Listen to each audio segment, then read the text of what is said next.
విజిటివి news కి స్వాగతం. బులెటిన్ల ముందుగా హెడ్లైన్స్ చూద్దాం. ప్రతి ఒక్క విద్యార్థి వినియోగదారుని హక్కుల గురించి తెలుసుకుని వినియోగదారుల ఫోరాన్ని సద్వినియోగం చేసుకోవాలి. జెడ్పీ ఉన్నత పాఠశాల ప్రధాన ఉపాధ్యాయుడు సుబ్బారెడ్డి సూచన. మదనపల్లి జెడ్పీ ఉన్నత పాఠశాలలో వినియోగదారుల దినోత్సవ సందర్భంగా విద్యార్థులచే ప్రతిజ్ఞ చేయించిన ఉపాధ్యాయులు. ముఖ్యమంత్రి సహాయ నిధి పేదలకు ఎంతో అండగా నిలుస్తుంది. ఎమ్మెల్యే కుమారుడు జునేద్ అక్బరీ వెల్లడి. బాధిత కుటుంబానికి 5 లక్షల రూపాయల ముఖ్యమంత్రి సహాయ నిధి చెక్కును అందజేసిన జునేద్ అక్బరీ.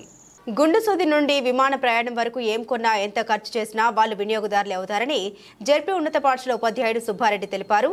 నేడు మదనపల్లి పట్టణంలోని జెడ్పీ ఉన్నత పాఠశాలలో వినియోగదారుల ఫోరంపై విద్యార్థులకు అవగాహన కార్యక్రమం నిర్వహించారు. ఈ కార్యక్రమంలో ఉపాధ్యాయులు విద్యార్థులు పాల్గొన్నారు. ఈ సందర్భంగా ప్రధాన ఉపాధ్యాయుడు మాట్లాడారు. కొన్న వస్తువు నాణ్యంగా లేకపోయినా, సేవలు ప్రమాణాలకు తగ్గట్లుగా లేకపోయినా నష్టపోయేది ఆ వినియోగదారుడేనని అన్నారు. అలాంటప్పుడు మోసపోయానని బాధపడుతూ ఉండిపోనక్కర్లేదని అన్నారు. వినియోగదారుల చట్టంపై అవగాహన కలిగి ఉంటే మోసపోయిన వినియోగదారుడు వినియోగదారుల ఫోరాన్ని ఆశ్రయించి న్యాయం పొందవచ్చని తెలిపారు. వినియోగదారులకు జరుగుతున్న మోసాలకు అడ్డుకట్ట వేయాలంటే తమ హక్కులను గుర్తించి ప్రతి ఒక్కరూ తెలుసుకొని రక్షణ పొందవచ్చని తెలిపారు. ఈరోజు జిల్లా పరిషత్ ఉన్నత పాఠశాల మదనపల్లి నందు గౌరవ జాయింట్ కలెక్టర్ గారి ఆదేశాల మేరకు వినియోగదారుల ప్రతిజ్ఞ, అంటే వినియోగదారులు ఏ విధంగా వస్తువులు కొనుగోలు చేయాలనేటటువంటి ప్రతిజ్ఞను మా విద్యార్థులచే ఉపాధ్యాయులందరం కలిసి చేయించడమైనది. ఈ వినియోగదారులకు సంబంధించి మనము ఏ షాప్ పైన వెళ్ళినప్పుడు ఖచ్చితంగా నాణ్యత పరిశీలించాలి. తర్వాత ధర కూడా స్పష్టంగా చూసి ఎంఆర్పి కంటే అధికంగా ఉంటే మనము తీసుకోకుండా అదేవిధంగా ఆ షాప్లో కూడా ప్రశ్నించాలి.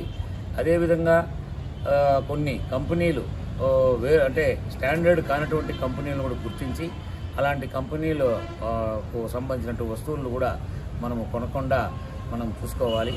అదేవిధంగా మనం ఈ వినియోగదారుల కమిషన్కి కూడా మనకి ఏదైనా సమస్యలు వచ్చినా లేదంటే డిఫరెన్సెస్ వచ్చినా మోసం అని తెలిసినా కూడా వినియోగదారుల కమిషన్కు మనం కంప్లైంట్ చేసే విధంగా మనమందరం కూడా ప్రయత్నం చేయాలి. ఈనాటి బాలల రేపటి భావి భారత పౌరులు కాబట్టి విద్యార్థులందరూ కూడా మీ తల్లిదండ్రులకు ఇక మిగిలినటువంటి బంధువర్గానికి అందరికీ కూడా తెలియజేసి ఈ మోసపూరితమైనటువంటి ప్రకటనల చేత మోసపోకుండా నాణ్యమైనటువంటి వస్తువులు కొనుగోలు చేసి ఖచ్చితమైనటువంటి ధరకే ఉండేటట్లుగా చూడాలని ఇందుమూలంగా అందరికీ తెలియజేసుకుంటున్నాను. ముఖ్యమంత్రి సహాయ నిధి పేదలకు ఎంతో అండగా నిలుస్తోందని ఎమ్మెల్యే షాజహాన్ బాషా కుమారుడు జునేద్ అక్బరీ తెలిపారు. నేడు మదనపల్లి పట్టణంలోని ఎమ్మెల్యే కార్యాలయంలో బాధితుడు బావాజ్వాన్ తల్లికి 5 లక్షల రూపాయల చెక్కును జునేద్ అక్బరీ అందించారు. ఈ సందర్భంగా ఆయన మాట్లాడుతూ తన కుమారుడు బావాజ్వాన్ కు లివర్ మార్పిడి ఆపరేషన్ చేయడానికి 10 లక్షల రూపాయలు ఖర్చు అవుతుందని నూర్జాన్ ఎమ్మెల్యే దృష్టికి తీసుకురావడం జరిగిందని తెలిపారు. ప్రస్తుతం అతను బెంగళూరులో చికిత్స పొందుతున్నారని తెలిపారు. ఎమ్మెల్యే వెంటనే స్పందించి ముఖ్యమంత్రి సహాయ నిధి కింద 5 లక్షల రూపాయలు మంజూరు చేయించారని తెలిపారు. ఈ చెక్కును బాధిత కుటుంబానికి అందజేయడం జరిగిందన్నారు.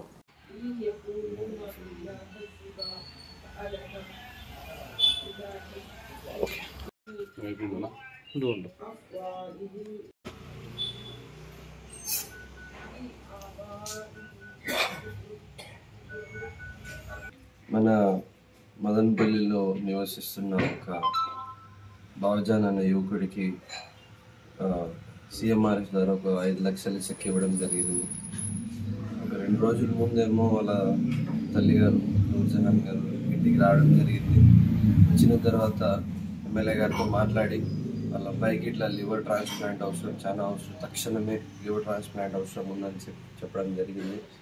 దాంతోపాటు వాళ్ళ దగ్గర ఉన్న మనం తీసుకోవాల్సిన డీటెయిల్స్ అన్ని మనం తీసుకొని తక్షణమే మనము ఆ ఫైలింగ్ని మనము మన పరిపాలన ద్వారా మనం ఆ ఫైలింగ్ని మనం సిఎంఆర్ఎఫ్ రిలీఫ్ ఫండ్లో మనము పంపించి విజయవాడకు పంపించి మనము దాదాపు ఒక 2-3 రోజుల్లోనే మనము ఒక 5 లక్షల అమౌంట్ దాకా మనము మన యువకుడు బావజానికి సిఎంఆర్ఎఫ్ ద్వారా తీసుకురావడం జరిగింది. సో దీనికి నేను మన పెద్దలు ముఖ్యమంత్రి వర్యులు శ్రీ నారా చంద్రబాబు నాయుడు గారికి మనస్ఫూర్తిగా ధన్యవాదాలు తెలుపుతున్నాను. మాకు ఇక్కడ మదనపల్లి యువకులకు కానీ మదనపల్లి నియోజకవర్గ ప్రజలకు కానీ తక్షణమే మా పనులు జరుగుతున్నాయంటే అది కేవలం పెద్దలు నారా చంద్రబాబు నాయుడు గారి చొరవతోనే జరుగుతుంది. దీనికి అదేవిధంగా ఇక రాబోయే రోజుల్లో దేవుడి దయ వల్ల అంతా మంచి జరుగుతుంది, ఖచ్చితంగా మంచి జరుగుతుంది. పిల్లోనికి మంచి ట్రీట్మెంట్ కూడా జరుగుతుంది. ఇదే కాకుండా ఇంకా రాబోయే రోజుల్లో ఏం ఖర్చు ఉన్నా కూడా దగ్గరుండి మనం చూస్తామని చెప్పి ఈ సందర్భంగా తెలియజేస్తూ నేను సెలవు తీసుకున్నాను. మా బాబు షేక్ బాబాజాన్కి లివర్ ట్రాన్స్ప్లాంట్ అయింది. మా పరిస్థితి చూసి ఎమ్మెల్యే సార్ తొందరగా CMRF వచ్చేట్టుగా చేసి 5 లక్షలు సహాయం చేసినారు. ఏదైనా అవసరం ఉంటే కూడా మీకు సహాయం చేస్తారని ఎమ్మెల్యే సార్ మాకు మాట ఇచ్చినారు. ఎమ్మెల్యే సార్కి నా తరఫు నుంచి ధన్యవాదాలు తెలుపుకుంటున్నాను. ఫిర్యాదుదారుని చితకబాదిన తంబలపల్లి ఎస్ఐ లోకేష్ రెడ్డిని సస్పెండ్ చేయాలని మాల మహానాడు జాతీయ working president Yamala Sudarshanam demand చేశారు. నేడు మదనపల్లి ప్రెస్ క్లబ్ నందు మాల మహానాడు ఆధ్వర్యంలో విలేకరుల సమావేశం నిర్వహించారు. ఈ కార్యక్రమంలో బాధిత రాజశేఖర్ దంపతులు, మాల మహానాడు నాయకులు యమల చంద్రయ్య, గుండల మనోహర్, మల్లెల మోహన్, లక్ష్మీపతి, అప్పయ్య, రమేష్, రమణ, ఎలక్ట్రీషియన్ మోహన్, నారాయణ, రమణ తదితరులు పాల్గొన్నారు. ఈ సందర్భంగా యమల సుదర్శనం మాట్లాడారు. తంబలపల్లికి చెందిన పసుపులెడ్డి రాజశేఖర్ ఫిర్యాదు చేయడానికి తంబలపల్లి పోలీస్ స్టేషన్ కి వెళ్తే ఎస్ఐ లోకేష్ రెడ్డి రాజశేఖర్ ను తీవ్రంగా కొట్టి గాయపరచడం హేమైన చర్య అని దుయ్యబట్టారు. గతంలో నిమ్మనపల్లి, తంబలపల్లిలో టీడీపీ కార్యకర్తలపైన ఉద్దేశపూర్వకంగా పోలీస్ స్టేషన్లో బాధితులను కొట్టడం, బెదిరించడం, రౌడీ షీట్లు తెరుస్తామని బెదిరించడం జరిగిందని వివరించారు.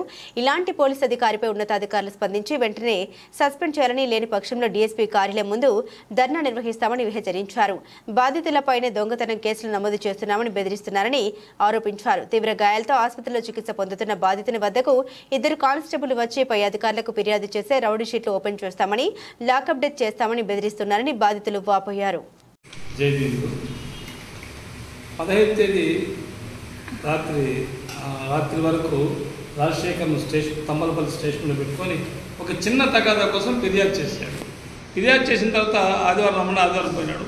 పోయిన వెంటనే మాట్లాడుతాను, ఏం చదివినారు అంటే 7వ తరగతి చదివిన కొడుకు మీరు చెప్పినట్టు వినాలన్నా అని చెప్పి 2 కానిస్టేబుల్ పెడరెక్కలు పెట్టుకొని వెనక్కి లాగితే మనం వినిపించుకొని చేతులు కట్టుకున్నాడు. చేతులు కట్టుకున్న వెంటనే ఎస్ఐ దాదాపు 50-60 పిడిగుద్దులు గుద్దాడు మొహమంతా. గుద్దితే దాదాపు రాత్రి 9 గంటల వరకు స్టేషన్లో పెట్టుకున్నాడు. కొట్టడము, స్టేషన్లో వేయడము. తర్వాత జనసేన వాళ్ళు అయ్యా మా కార్యకర్త ఏమనంటే మాట్లాడుతామంటే నువ్వు డిఎస్పీ దగ్గర పోతావు మన కొడుకాన్ని మళ్ళీ కొట్టాడు. అయితే ఏమైంది, ఒక ట్రాన్స్ఫర్ పెడతాను అంతేనా అని చెప్పేసి కేర్లెస్గా మాట్లాడి కొట్టడం 9 గంటలకు వస్తే అక్కడి నుంచి వచ్చి గవర్నమెంట్ హాస్పిటల్ 4 రోజులు హాస్పిటల్ అడ్మిషన్లో ఉండి తర్వాత నిన్న డిశ్చార్జ్ చేయాలి. డిఎస్పీ గారు కూడా మేము ఫిర్యాదు చేశాం. అయితే ఇక్కడ మేము చెప్పేదేమంటే ఈ లోకేశ్వర్ రెడ్డి ఎస్ఐ గారు ఇది కొత్త కాదు. గతంలో కలికిరిలో కూడా ఫిర్యాదుదారులు ఎస్సీలను దారుణంగా హింసించాడు. రెండోది ఈ మధ్య కాలంలోనే 1 month 2 months బ్యాక్ శంకర్ అనే టీడీపీ కార్యకర్తలు ట్రాక్టర్ పోయిందయ్యా నా ఇది ఉందని 3 నెలలు 4 నెలలు స్టేషన్ చుట్టూ తిరిగి సార్ మాకేడా వద్దులే మా ఫిర్యాదు మాకు ఇచ్చేయని చెప్తే లోపలేసుకొని విపరీతంగా కొట్టాడు. కొట్టడం అంటే అట్టాటి కొట్టిన అడ్డపోయిన రామకృష్ణ కూడా ఆయన్ని కొట్టాడు. అది ఇప్పుడు హ్యూమన్ రైట్స్ నుంచి కూడా విచారణకు వచ్చింది. ఇది ఇట్లే ఉన్నట్లే తర్వాత ఒక వారం కిందట గవర్నమెంట్ డాక్టర్ మాకు సరిగ్గా వైద్యం చేయలేదు, మాకు చాలా ఇబ్బందిగా ఉందని ఫిర్యాదు చేస్తే ఆ ఫిర్యాదుని తంబలపల్లి పోలీస్ స్టేషన్ చేసుకొని ఒక రోజు మొత్తంగా కొట్టాడు. వాడు ఏమైనాడు తెలదు, ఎమకలిగినాయా కండలైనాయా వాడు సచ్చాడ బతికాడు ఇవాడికి తెలదు బాధితుడు. ఆ పరిస్థితి తర్వాత రాజశేఖర్ని కొట్టాడు. అయితే నేను చెప్పేది ఏమంటే సుప్రీంకోర్టు గైడ్లైన్స్ ఇచ్చింది మ్యాన్ హ్యాండ్లింగ్ చేయకూడదని, మ్యాన్ హ్యాండ్లింగ్ చేస్తున్నారు. రెండోది ఏమంటే ఫ్రెండ్లీ పోలీస్ అని చెప్తాను. ఫ్రెండ్లీ పోలీస్ అంటే ఇదేనా ఫ్రెండ్లీ పోలీస్? కొట్టడమేనా? ఏం చేసింది? ఏం దొంగతనం చేశాడా, లేకపోతే ఇంకేమైనా దోపిడీ చేశాడా, లేకపోతే మర్డర్ చేశాడా? వాళ్ళు కూడా కొట్టడంలే. ఇవాళ సైన్స్ అభివృద్ధి అయింది. ఈ విధంగా లాకప్ డెత్ చేసే పరిస్థితికి వచ్చింది. బెదిరించాడు, ఎన్కౌంటర్ చేస్తామంటున్నాడు. మరి ఈ అధికారి పైన చర్యలు లేవా? గతంలో మేము చెప్తే దాన్ని మళ్ళీ పెద్ద మనుషులు మధ్యలో దూరేసి రాజీ చేశారు నిమ్మనపల్లిది. అట్లాగే ఒక వారం కింద కొట్టిన పరిస్థితి ఏమైపోయింది ఇప్పటికి తెలుదు. కాబట్టి మేము ఒకటే చెప్పేది, ఈ ఎస్ఐని వెంటనే సస్పెండ్ చేయాలా, సస్పెండ్ చేసి విచారణ జరపాలా. నేను డిఎస్పీ గారు చెప్పారంటే మాకు పెద్ద అయినా ఖచ్చితంగా నేను సీఐకి పంపిస్తా, విచారణ జరిపిస్తాను. ఆయన డ్యూటీలో ఉన్నట్లే విచారణ చేస్తే విచారణ న్యాయం జరగదు. అక్కడ ఎవిడెన్స్ ఎవరు చెప్పరు. సీసీ కెమెరా నిమ్మనపల్లి కూడా నా నుంచి పని చేయకుండా సీసీ కెమెరా మొత్తం ఆపేశారు. ఇక్కడ కూడా సీసీ కెమెరా ఆపేశారు. ఎందుకంటే ఎవిడెన్స్ సీసీ కెమెరానే. మరి ఈ విధంగా అక్రమంగా కొడుతున్నటువంటి ఫిర్యాదుదారులు కొట్టే దుర్మార్గమైన పరిస్థితులు లోకేష్ రెడ్డి అనుసరిస్తున్నాడు. ఆయన పైన చర్య తీసుకోవాలా. మేము ఊరికే వదలము, ఎస్పీ దగ్గరికి పోతాము, అట్లాగే హ్యూమన్ రైట్స్ పోతాము. అవసరమైతే డిఎస్పీ కార్యాలయం ధర్నా కూడా చేయడానికి కూడా మేము సిద్ధంగా ఉన్నాం. డిఎస్పీ గారు మాకు హామీ ఇచ్చారు. మరి హామీ నెరవేర్చే ఎఫ్ఐఆర్ కట్టకపోతే తగు చర్యలకు బాధ్యులు పోలీసు అధికారులు.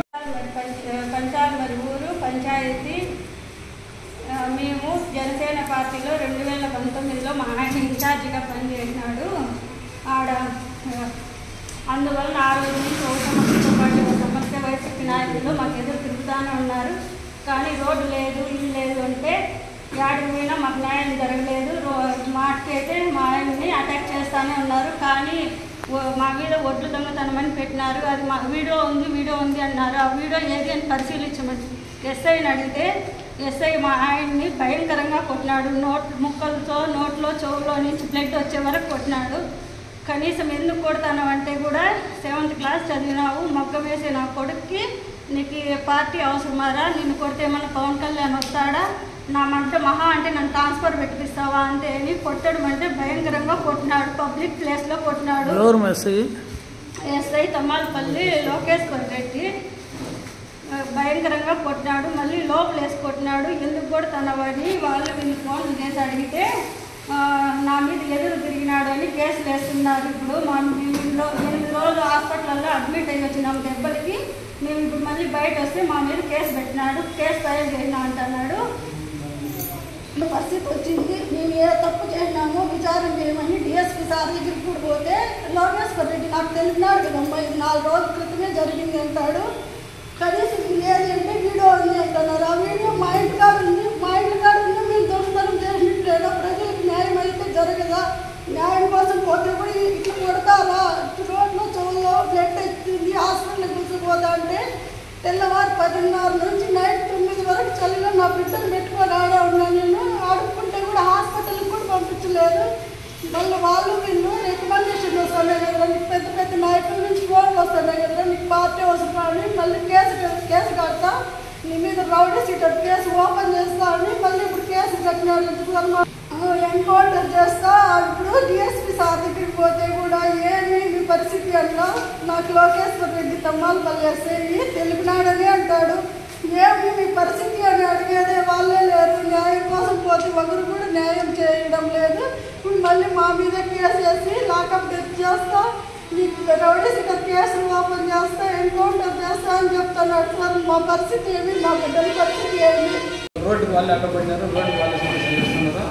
ఇంటికి లైవ్ కూడా ఆగిపోయింది సార్. అయితే ఇక్కడ చెప్పి గొడవలు పెట్టాం మేడం. ఇది ఏం గొడవలు పెట్టినా మేమైతే వాళ్ళతో మనం పట్లాడేదానికి మనకి ఏముంది అట్లా ఏం చెప్పిన అధికారుల దగ్గరికి పోతే అధికారులు అయితే మేడం అయితే అర్జీలు ఇచ్చినాను. ఒకసారి MDO దగ్గరికి కూడా సార్ నాకు పరిస్థితి జరిగింది పాప కడుపుతో ఉన్నప్పుడు MDO సార్ ఫోన్ చేశాను సార్. ఆ రోజు ఫోన్ చేస్తే రాహుల్ దొంగలు చేస్తే ఏం చేసేది సార్, గిన్నె క్యాన్లు మనం తినుకుంటే మాకు 4 రోజులు వస్తాయి. ఈ 10 బిందులు 20 బిందులు ఆవులు 4 ఆవులు 6 ఆవులు నీళ్ళు మొయ్యలంటే నాకు బరువు అయిపోతుంది. మిగతా గొడవలు అయితే అవి సార్. మళ్ళీ మా అమ్మ నన్ను అంటే పొల్లి వేసి గడిపినాడు. మళ్ళీ అర్జీ పూర్వకంగా రాసుకురాకున్నారు. ఆ టైంలో నేను రాజకీయాలు కానీ హ్యాండ్ రైటింగ్ సరిగ్గా రాయలేను. తెల్లారి విన్నాను అర్జీ రాయించే చోట ఇట్లా మ్యాటర్ అంతా చెప్తే అర్జీ రాసేస్తారు. సరే నేను తర్వాత కొట్టుకి ఎందుకు అంతం చేస్తారు, ఒకవేళ అర్జీ రాసి ఒకవేళ నిరూపించమని వాళ్ళు అందిస్తారు.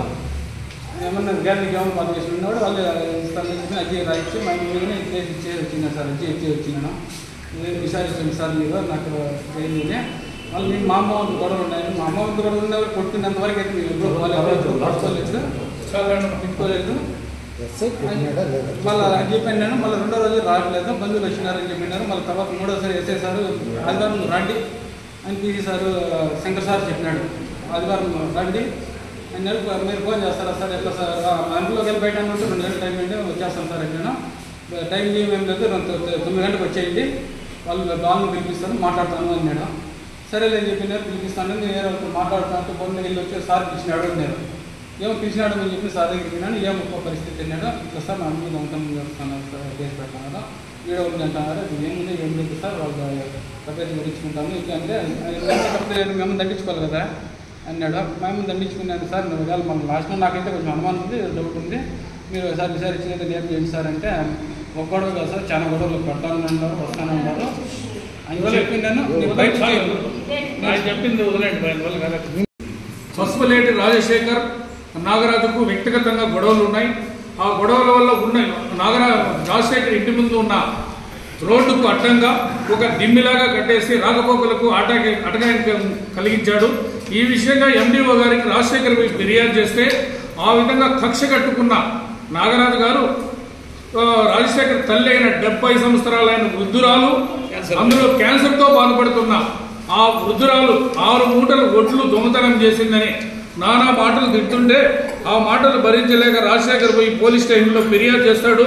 అయ్యా వాళ్ళు దుర్భాషలు ఆడుతున్నారు, వాళ్ళు పిలిపించి విచారించండి అని న్యాయం చేస్తే అడిగితే వారం రోజులు పోలీస్ స్టేషన్ తిప్పుకొని లోకేశ్వర్ రెడ్డి ఎస్ఐ గారు బాధితుడు అయ్యా ఫిర్యాదు ఇచ్చిన బాధితుడిని ముద్దాయిలు ముందర పట్టుకొని చెవులకు చెంపలకు బాగా కొట్టి రక్తం వస్తున్నా కూడా పట్టించుకోకుండా జుట్టు పట్టి ఈడ్చుకొని పోలీస్ స్టేషన్లో ఉదయం 9 గంటల నుండి రాత్రి ఉదయం 10:30 నుండి రాత్రి 9 గంటల వరకు పోలీస్ స్టేషన్లో పెడితే జనసేన నాయకులు పోయి పై అధికారులకు ఫిర్యాదు చేస్తామని బెదిరిస్తే అప్పుడు ఎస్ఐ గారు రే నా కొడక ఇక్కడ జరిగింది ఏమన్నా చెప్తే నిన్ను ఎన్కౌంటర్ చేస్తాం, నీ మీద కేసులు పెడతాం, నీ మీద రౌడీ షీట్ ఓపెన్ చేస్తామని బెదిరించినారు.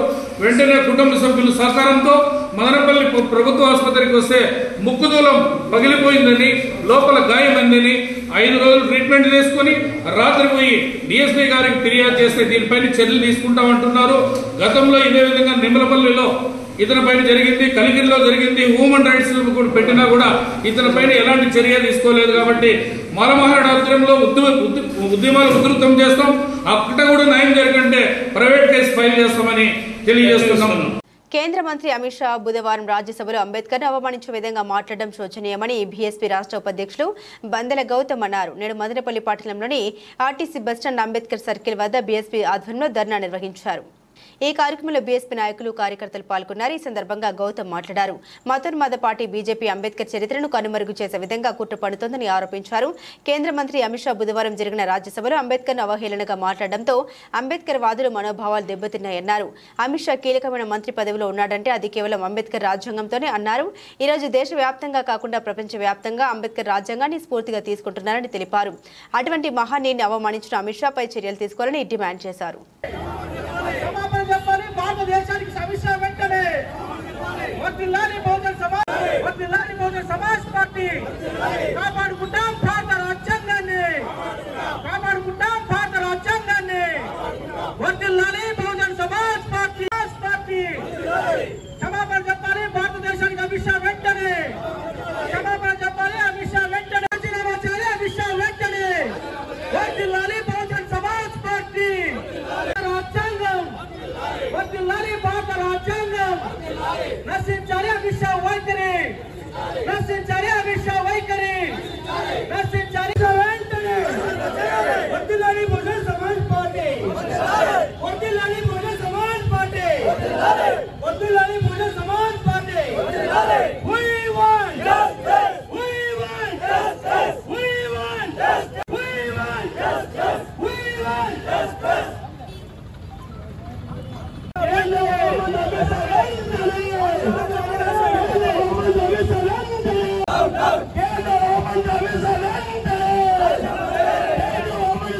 దేశానికి తన జీవితాన్ని కూడా త్యాగం చేస్తూ ఒక రాజ్యాంగాన్ని నిర్మించి భారతదేశ ప్రజలంతా కూడా సమాజంగా ఉండాలని చెప్పి దేశ ప్రజలంతా కూడా ఉన్నతంగా ఉండాలని చెప్పి భారతదేశం ప్రపంచ దేశాల్లో మొదటి స్థానంలో నిలవాలని చెప్పి అహర్నిశలు ప్రయత్నం చేసి అహర్నిశలు ఆయన తన జీవితానంతా కూడా సర్వస్వాన్ని దేశం కోసం బడుగు బలహీన వర్గాల కోసం పేదల కోసం మహిళల కోసం అనగారిన వర్గాల కోసం పనిచేసినటువంటి మహనీయుడు డాక్టర్ బాబాసాహెబ్ అంబేద్కర్.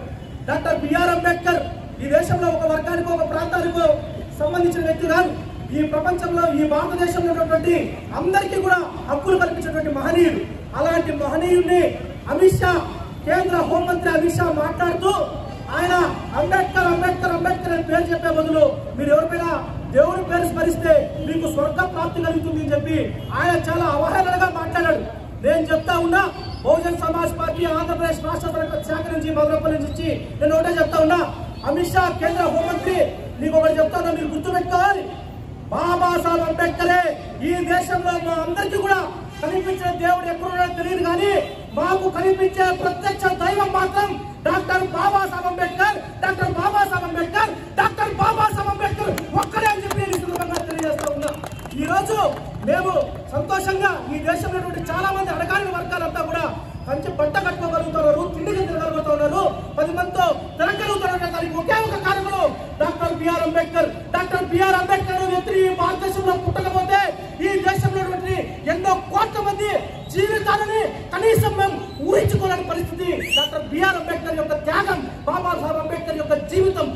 గొప్పది. ఆయన మీరు అవహేళన చేసి మాట్లాడుతున్నారు. కాబట్టి నేను ఒకటే చెప్తా ఉన్నా, అమిత్ షా వెంటనే ఆ పదవికి రాజీనామా చేయాలి. ఎందుకు రాజీనామా చేయాలంటే అవహేళనగా మాట్లాడి అమిత్ షా రాజీనామా చేయాలి. ఇంతవరకు కూడా నరేంద్ర మోడీ ప్రధానమంత్రి ఒక్కటంటే ఆయన ఎన్నికొసుకుని వస్తా ఉన్నాడు, కానీ ఒక్క చోట కూడా అవునని మాట్లాడిన తప్పు నేను క్షమాపణ కోరుతా ఉన్నా, అదేదో పొరపాటుగా మాట్లాడని చెప్పి ఆయన మాట్లాడేదంటే వాళ్ళకు ఎంత నిజంగానే అహంకారం అనేది వాళ్ళ మనసుల్లో ఉందో ప్రత్యక్షంగా కనపడతా ఉంది. నేను అదేవిధంగా నిన్నటి రోజున ముఖ్యమంత్రి చంద్రబాబు నాయుడు గారు మాట్లాడుతూ ఉన్నాడు, కాంగ్రెస్ పార్టీ వాళ్ళు అది చేశారని. అంటే కాంగ్రెస్ పార్టీ వాళ్ళు చేసిన వాస్తవం, కాంగ్రెస్ పార్టీ దీనికేం తక్కువ కాదు. కాకపోతే కాంగ్రెస్ పార్టీ చేసింది చెప్పి మీరు కూడా అదే విధంగా మాట్లాడుతున్నారా? చంద్రబాబు నాయుడు గారు కూడా వాళ్ళ మాటల్లో చిత్తశుద్ధి ఎక్కడ కూడా లేదు.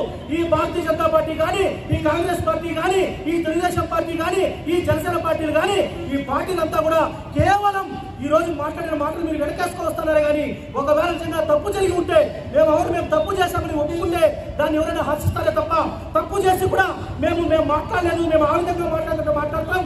దేశ ప్రజలు ఎక్కడ కూడా సహించే పరిస్థితి లేదు. కాబట్టి నేను ఈ రోజు బహుజన సమాజ్ పార్టీ తరఫున నేను దేశ ప్రజలకంతా ఒకటే చెప్తా ఉన్నా, ఈ రోజు మనం అందరం కూడా సంతోషంగా ఉండగలుగుతా ఉన్నాం. ఈ భారతదేశంలో కుల మత వర్గీయ ప్రాంతాలు భేదాలు లేకుండా ఏ విధంగా అయితే మనుషులంతా ముందుకు పోవాలని చెప్పి కోరుకునే మహనీయుడు డాక్టర్ బిఆర్ అంబేద్కర్. కాబట్టి మేము ఇక్కడి నుంచి ఒకటే ప్రమోషన్ ఒకటే డిమాండ్ చేస్తా ఉన్నాం, అమిత్ షా వెంటనే రాజీనామా చేయాలి.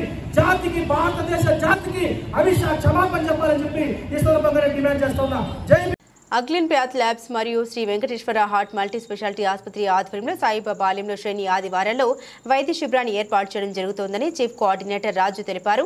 నేడు మదనపల్లి పట్టణం బర్మా వీధిలోని సాయిబాబా ఆలయంలో విలేకరుల సమావేశం నిర్వహించారు. ఈ సందర్భంగా వారు మాట్లాడుతూ తమ ల్యాబ్ ఆధ్వర్యంలో 3,500 రూపాయలు విలువ చేసే పరీక్షలు కేవలం 1,100 రూపాయలకే చేయడం జరుగుతుందని తెలిపారు. కావున ఈ అవకాశాన్ని ప్రజలు సద్వినియోగం చేసుకోవాలని కోరారు.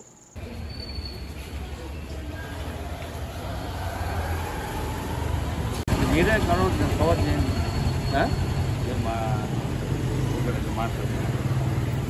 నమస్కారం అండి. యాక్టిన్ ప్యాథ్లాబ్స్ మరి ఈ యొక్క మెడికల్ క్యాంప్ను మరి Shri Venkateswara multi speciality hospital మరి హార్ట్ స్పెషలిస్ట్ డాక్టర్ కిషోర్ గారి ఆధ్వర్యంలో సాయిబాబాపూర్లో మరి రేపు మర్నాడు శనివారం ఆదివారం మెడికల్ క్యాంప్ మేము కండక్ట్ చేస్తున్నాము. ఈ యొక్క మెడికల్ టెస్ట్ మనం చేసుకోవాలంటే ఇంచుమించు మనకు 4,000-5,000 రూపాయల టెస్ట్ ఉంది.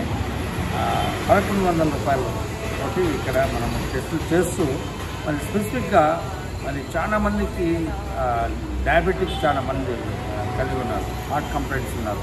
HbA1c అనే టెస్టు, లిపిడ్ ప్రొఫైల్స్ అని మరి కిడ్నీ సంబంధించిన టెస్టులు, దాంట్లో ఎలక్ట్రోలైట్స్, మరి కంప్లీట్ లివర్ ప్రొఫైల్స్, ఇలా ప్రతి ఆర్గాన్ పైన మరి మాసల్ చెకప్స్ చేస్తూ మరి ఈ టెస్టులు నిర్ధారణ అయినాక రిపోర్ట్స్ తోటి మరి డాక్టర్ గారు మరి ప్రిస్క్రిప్షన్స్ మెడికేషన్స్ ఇస్తూ మరి ఈ యొక్క మెడికల్ ట్రీట్మెంట్స్ అన్నీ మరి డాక్టర్ గారు ఉచితంగా మరి ఈ యొక్క మెడికల్ క్యాంప్ వచ్చిన వాళ్ళందరికీ మరి ఈ యొక్క సదవకాశాలను పొందుకోవాలని యాక్టిన్ ప్యాథ్లాబ్స్ తరఫున మేము ఆహ్వానిస్తున్నాం. సమాజ నిర్మాణం కోసం భారత రాజ్యాంగ శిల్పి డాక్టర్ బిఆర్ అంబేద్కర్ ఆశించిన కుల నిర్మూలన, స్టేట్ సోషలిజం సాధించడమే లక్ష్యంగా భారతీయ అంబేద్కర్ సేవా విప్లవ విశాల సమూహాల ఐక్యతకు అవిశ్రాంత పోరాటం కొనసాగిస్తోందని బాస్ వ్యవస్థాపకుడు పీటీఎం శివప్రసాద్ స్పష్టం చేశారు. నేడు మదనపల్లి పట్టణం కాలనీ గేట్ వద్ద ఆయన బాస్ జెండాను ఎగురవేసి 13వ వార్షికోత్సవాన్ని ఘనంగా ప్రారంభించారు. అనంతరం బాస్ నేతలు అంబేద్కర్ విగ్రహానికి పూలమాల వేసి నివాళులర్పించి నెహ్రూ మున్సిపల్ హైస్కూల్లోని 10వ తరగతి విద్యార్థులకు ఎగ్జామినేషన్ ప్యాడ్స్ అందించారు. ఆ తర్వాత విశ్రాంత మండల విద్యాధికారి ప్రజాకవి పోతబోలు రెడ్డప్ప బాస్ నూతన కార్యాలయాన్ని ప్రారంభించారు.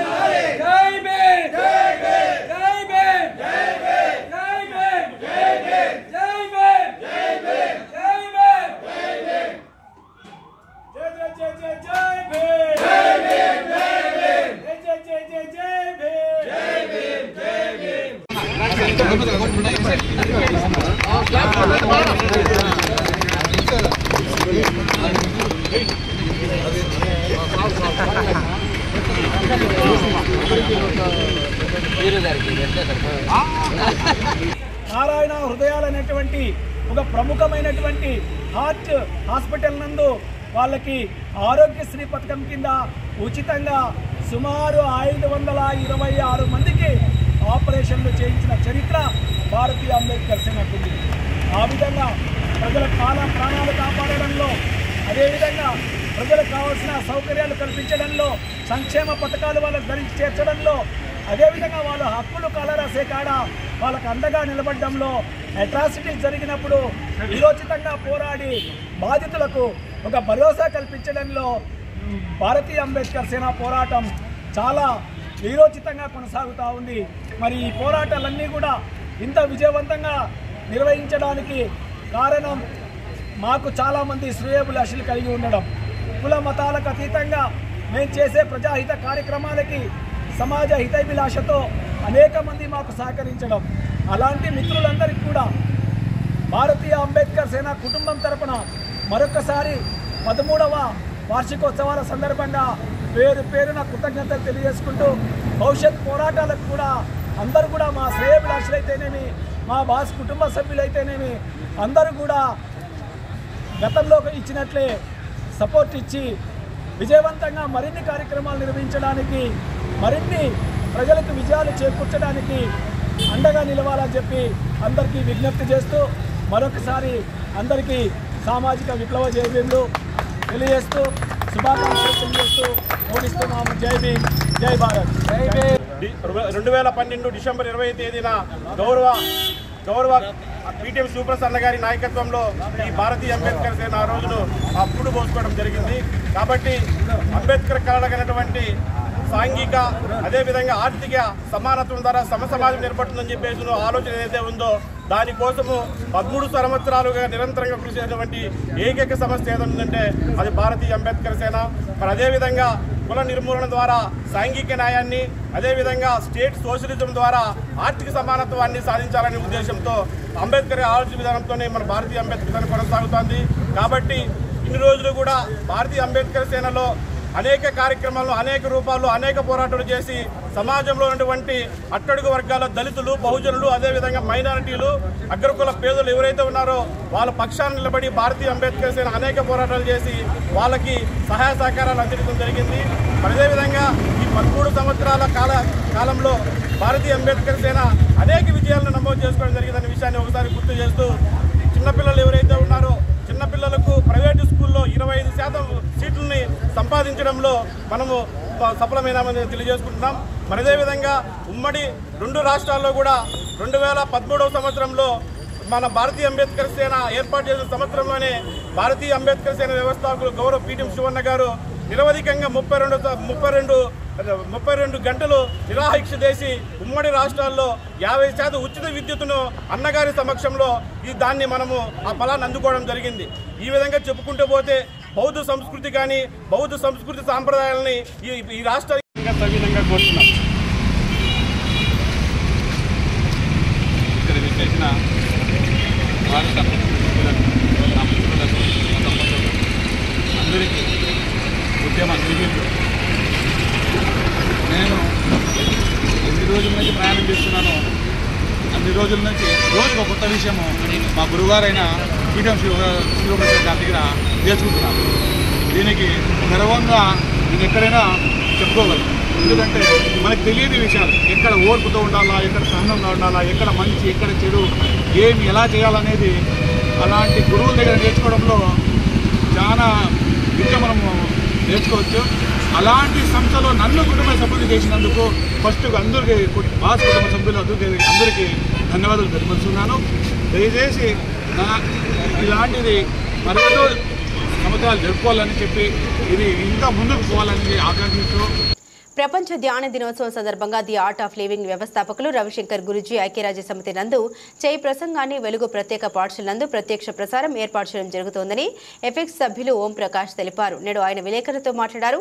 ధ్యానం చేస్తే కలిగే లాభాల గురించి వివరించారు. ప్రతి ఒక్కరూ తప్పకుండా నెల 21వ తేదీన రాత్రి 8 గంటలకు ఈ ప్రత్యక్ష ప్రసారాన్ని వీక్షించాలని కోరారు. ఆర్ట్ ఆఫ్ లివింగ్ మొట్టమొదటిసారిగా ప్రపంచ ధ్యాన దినోత్సవ సందర్భంగా ప్రపంచవ్యాప్తంగా డిసెంబర్ 21 రాత్రి సాయంత్రం 8 గంటలకు శ్రీ రవిశంకర్ గురూజీ గారి ఆధ్వర్యంలో రాత్రి 8 గంటలకు ప్రత్యక్ష ప్రసారం ప్రతి ఒక్క టీవీ నందు జరుగును. ఈ శాంతి ధ్యాన దినోత్సవం అనేది దేశంలోనే ప్రపంచంలోనే ఒక యోగాలాగా ధ్యాన దినోత్సవాన్ని ప్రకటించారు. కాబట్టి ఈ కార్యక్రమాన్ని ప్రతి ఒక్కరూ వీక్షించవలసిందిగా కోరుతున్నాము. ఈ కార్యక్రమం 21వ రాత్రి 8 గంటలకు సామూహికంగా వెలుగు స్కూల్ మదనపల్లి నందు నిర్వహిస్తున్నాము. పుర ప్రజలందరూ పాల్గొని ఈ ధ్యాన దినోత్సవాన్ని దిగ్విజయం చేయవలసిందిగా కోరుతున్నాము. బులెటిన్ ముగించే ముందు హెడ్లైన్స్ మరోసారి. ప్రతి ఒక్క విద్యార్థి వినియోగదారుని హక్కుల గురించి తెలుసుకుని వినియోగదారుల ఫోరాన్ని సద్వినియోగం చేసుకోవాలి. జెడ్పీ ఉన్నత పాఠశాల ప్రధాన ఉపాధ్యాయుడు సుబ్బారెడ్డి సూచన. మదనపల్లి జెడ్పీ ఉన్నత పాఠశాలలో వినియోగదారుల దినోత్సవ సందర్భంగా విద్యార్థులచే ప్రతిజ్ఞ చేయించిన ఉపాధ్యాయులు. ముఖ్యమంత్రి సహాయ నిధి పేదలకు ఎంతో అండగా నిలుస్తుంది. ఎమ్మెల్యే కుమారుడు జునేద్ అక్బరీ వెల్లడి. బాధిత కుటుంబానికి 5 లక్షల రూపాయల ముఖ్యమంత్రి సహాయ నిధి చెక్కును అందజేసిన జునేద్ అక్బరీ. ఇవి బులెటిన్ అప్డేట్స్. మరిన్ని అప్డేట్స్ కోసం చూస్తూనే ఉండండి MCTV న్యూస్.